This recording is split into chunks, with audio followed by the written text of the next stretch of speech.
پاکستان کې په جبري توګه د لادرکۍ ښکارتنانو نړیواله ورځ په داسې حال کې نمانځل کیږي چې د هیواد دننه د لادرکه تنانو خپل خپلوانو اسلام آباد کې د پارلمان مخامخ ډي چوک کې احتجاجي مظاهره کړې. مو حکومت له دا خبره کوو چې مهرباني وکړو چې کوم خلک تاسو وچتاوه بېشکه که ګنهګار وي عدالتونو له پیش کو چې په هغوی مقدمې وچلېږي دنیا له پته ولګېږي چې یاره دا یو ګنهګار و او که چېرې دغسې له پته کېږي نو خلکو له څه احساس کېږي چې آیا دا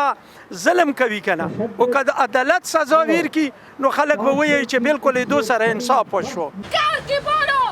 دا احتجاجي مظاهره چې په جبري توګه د لادرکه تنانو د حقونو لپاره کارکوونکي غیر دولتي تنظیم ډیفنس اف هیومن رایټس د سوري لاندې راجوړه کړې شوې وه. پکې د پاکستان او په ځانګړي ډول د خیبر پښتونخوا د بېلابېلو سیمو څخه راغلو د لادرکه تنانو خپل خپلوانو او په لویه شمېره کې د بشري حقونو فعالینو ګډون کړی. چې دا خبره نه ده چې قانون د دې په حق کې څه نشته، قانون شته دی، 2000 نه زیات FIR درج شوي دي، خو په پاکستان کې د انټیلیجنس ادارې د قانون نه ماورا دي، هغوی آئین او قانون نه بالاتر دي. په ریاست کې دننه هغه یو ریاست جوړ کړی دی،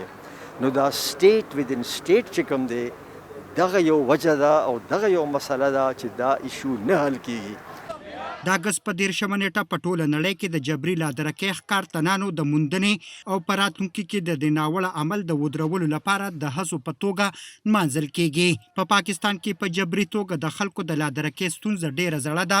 او د جبري لادرکۍ عمل د جرم ګرځولو لپاره دا وخت یو قانوني مسوده د پاکستان په سېنات کې د بحث لاندې ده. د خلکو په جبري توګه د لادرکۍ تورونه د دې خپل خپلوان د پاکستان په طاقتوره خفیه ادارو پورې کوي، خو پوز دا تورونه وار په وار ردوي او وایي چې کیدای شي چې دا تنان د وسلوالو ډلو په لیکو کې شامل شوي وي، د ځواکونو سره نښتو کې وژل شوي وي او یا بل هیواد ته تښتېدلي وي. هر ټیم کې بس هغه کمې موږ ته محسوسېږي که روټۍ دې کینو هم خپل رور یادو، که اختر یې هم خپل رور یادو، زما مور دلې هم زما رور یادوي چې که خوشحالي او که غم خو زما رور هر ټایم موږ ته یاد وي او هر ټایم پسې دغه بس جړاګانې.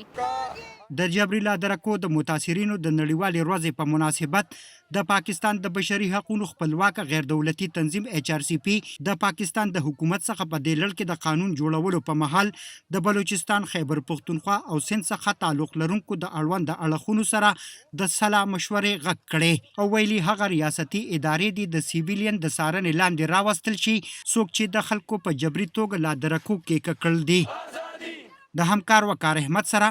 ارشد حسین، وایس اف امریکا، ډیوا، اسلام آباد.